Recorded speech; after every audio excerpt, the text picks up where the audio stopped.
جی programme میں خوش آمدید. I just got great information. میرا دل کیا کہ میں آپ سے ایک مختصر سا پروگرام شیئر کرتی چلوں. میں بہت رسپیکٹ کرتی ہوں کہ پاکستان میں آج بھی بہت سے لوگ جناب جنرل مجاہد اسلام جنرل حمید گل صاحب کے ویڈیو کلپس شیئر بھی کرتے ہیں، جو شاید انہوں نے تب جو باتیں کی تھی آج وہ سچ ہوتی ہوئی نظر آتی ہیں. ان کے صاحبزادے جناب عبداللہ گل صاحب میرے ساتھ ہیں اور کوئکلی چھوٹا سا ایک انفارمیشن آپ کے ساتھ شیئر ہوں گی. سر آپ کو خوش آمدید کہتی ہوں. السلام علیکم. وعلیکم السلام، بہت شکریہ. سر میں آپ سے ایک دو باتیں پوچھنا چاہتی ہوں کہ پاکستان میں اوور نائٹ ایسے چیزیں ہو جایا کرتی ہوتی ہیں. بہت سارے لیڈرز ایسے تھے جو ڈسکوالیفائی ہوئے، پھر وہ بیچارے باہر چلے گئے، باہر جا کے رہنا شروع ہو گئے. پھر وہ ان کو جب وطن میں واپس بلانا تھا تو اوور نائٹ سارے کے سارے مقدمے بھی ختم ہو گئے. ان سے جو شناختی کارڈ کے پیپر تھے ایئرپورٹس پہ جا کے بنوائے، ان کو یہ بھی تکلیف نہیں دی گئی کہ وہ اداروں تک پہنچتے اور تمام کے تمام گناہ جو ہیں وہ مٹ گئے.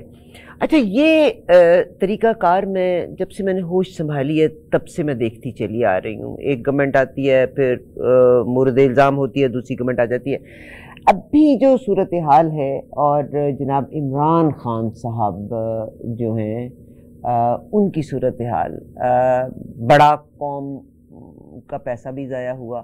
What do you C about جناب عمران خان صاحب؟ آپ نے ابھی پچھلے پروگرام میں کہا کہ یہ حکومت 3-4 مہینے میں پتہ چل جائے گا کس کروٹ اونٹ بیٹھتا ہے. تو ڈو یو تھنک کیا زندگی کا فیصلہ ہوگا جناب عمران خان صاحب کے بارے میں؟ دیکھیے، عمران خان صاحب جو ہے وہ ابھی تک اپنے موقف پہ قائم ہیں، اور پھر سب سے بڑھ کر یہ کہ 92 سیٹیں ان کی جو ہے وہ نیشنل اسمبلی میں ہیں، اور یہ 92 سیٹوں کا جو شور ہے اور ان کا وزن جو ہے یہ برداشت کرنا آسان کام نہیں ہوگا. حکومت کو کئی اکاؤنٹس کے اوپر مدد لینی پڑتی ہے، اور اسی طرح سے کے پی کے اندر دہشت گردی کی ایک بہت بڑی جنگ ہے جو کہ فوج جو ہے وہ لڑ رہی ہے، اور اگر ہاسٹائل گورنمنٹ ہو تو پھر معاملات نہیں چلیں گے. اس لیے میرا خیال ہے کہ عمران خان صاحب جو ہے ان کو یہ بجٹ کے بعد، یہ فیڈرل جو بجٹ آئے گا اس کے بعد ان کو جیل میں رکھنا ذرا مشکل ہو جائے گا. مجھے نہیں لگ رہا کہ وہ زیادہ دیر رہ پائیں گے جیل میں.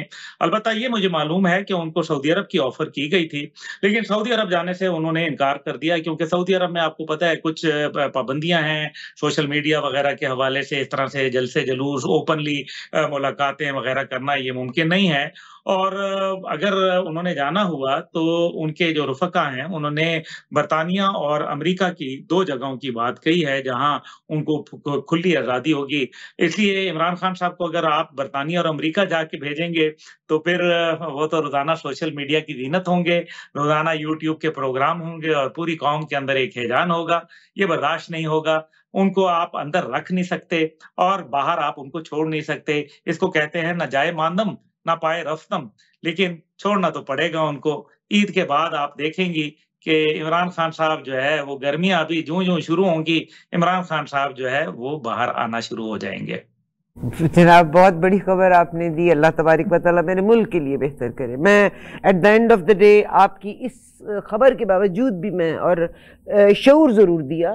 آپ نے بھی محسوس کیا ہوگا کہ اب ہر چھوٹا بڑا جو ہے وہ چیزوں کو جیسے انالائز کر رہا ہے، بعض اوقات غلط انالیسس بھی ہے.